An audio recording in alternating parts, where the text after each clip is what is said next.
बिहार की राजनीति हर दिन नए करवट ले रही है। चुनावी मौसम में नेताओं को ना रिश्तों का लिहाज है, ना नातों की परवाह। जिसे जहां अपना फायदा दिख रहा है वो वहीं शिफ्ट हो रहा है। इन सब के बीच एक लड़की है जिसकी प्रदेश की राजनीति में काफी चर्चा हो रही है। नाम है पुष्पम प्रिया चौधरी। लंदन से पढ़ाई करके लौटी पुष्पम प्रिया चौधरी भी बिहार चुनाव में कूद चुकी हैं। लंदन रिटर्न से मिस्ट्री गर्ल जेडीयू नेता विनोद चौधरी की बेटी हैं। बिहार की राजनीति में इस नाम ने मार्च में एंट्री की। अखबार के फ्रंट पेज पर जब प्लूरल्स नाम की पार्टी के साथ एक नौजवान लड़की खुद को सीएम कैंडिडेट बता रही थी, राजनीति के मजे खिलाड़ियों को लगा कि यह मजाक है। लेकिन जैसे ही नौजवानों का ध्यान इस पेज पर गया, पुष्पम प्रिया चौधरी को गूगल पर खोजा जाने लगा और धीरे धीरे उनकी पब्लिसिटी बढ़ती गई। अब ये किसी भी परिचय की मोहताज नहीं है। आज बिहार का बच्चा बच्चा उन्हें जानने लगा है। पुष्पम प्रिया चौधरी आज सीएम नीतीश के खिलाफ मोर्चा खोल चुकी हैं। उन्होंने महिला दिवस पर ऐलान किया कि वह आगामी विधानसभा चुनाव में सीएम नीतीश कुमार को टक्कर देंगी। चौधरी ने प्लूरल्स नाम से राजनीतिक दल बनाया है और बिहार के सभी अखबारों में विज्ञापन देकर इस साल होने वाली चुनावी जंग में उतरने का ऐलान किया था। वे दावा करती हैं कि बिहार को बेहतरी की जरूरत है और यह संभव है।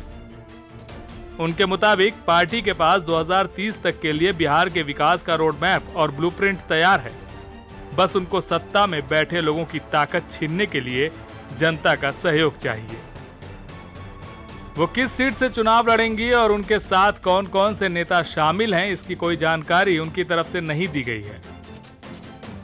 कुछ लोगों का मानना है कि पुष्पम प्रिया चौधरी को नीतीश कुमार ने ही खड़ा किया है। राजनीति के पंडितों के हिसाब से युवा तेजस्वी यादव का वोट काटने के लिए नीतीश ने युवा के साथ ग्लैमर का तड़का लगा दिया है।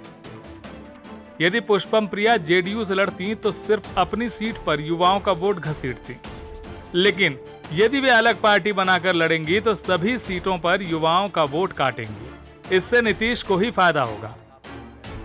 दूसरा, एलजेपी अध्यक्ष चिराग पासवान का भी युवाओं को घसीटने वाली राजनीति ठप हो जाएगी। इसके अलावा बीजेपी के बढ़ते दायरे को भी समेटने की कोशिश है। मिथिलांचल में जेडीयू कुछ खास प्रदर्शन नहीं कर पाती है, जबकि बीजेपी का इस इलाके में अच्छा खासा वोट बैंक है। अब मिथिलांचल से ताल्लुक रखने वाली पुष्पम प्रिया चौधरी यहां बीजेपी को भी झटका दे सकती हैं। यदि वे युवाओं का वोट काट सकती हैं तो इसका सीधा फायदा जेडीयू को ही होगा। पुष्पम प्रिया के पास मास्टर की डिग्री है तो नीतीश खुद ही राजनीति के मास्टर हैं। अब यह वक्त ही बताएगा कि कौन किस पर भारी पड़ता है और किसका पासा सटीक बैठता है। एचएस न्यूज के लिए राज मिश्रा की रिपोर्ट। देश और दुनिया से जुड़ी सभी प्रमुख खबरों के लिए हमारे चैनल को सब्सक्राइब करें और लेटेस्ट वीडियो पाने के लिए बेल आइकन को जरूर दबाएं। साथ ही हमारे वीडियो को लाइक और शेयर करना ना भूलें।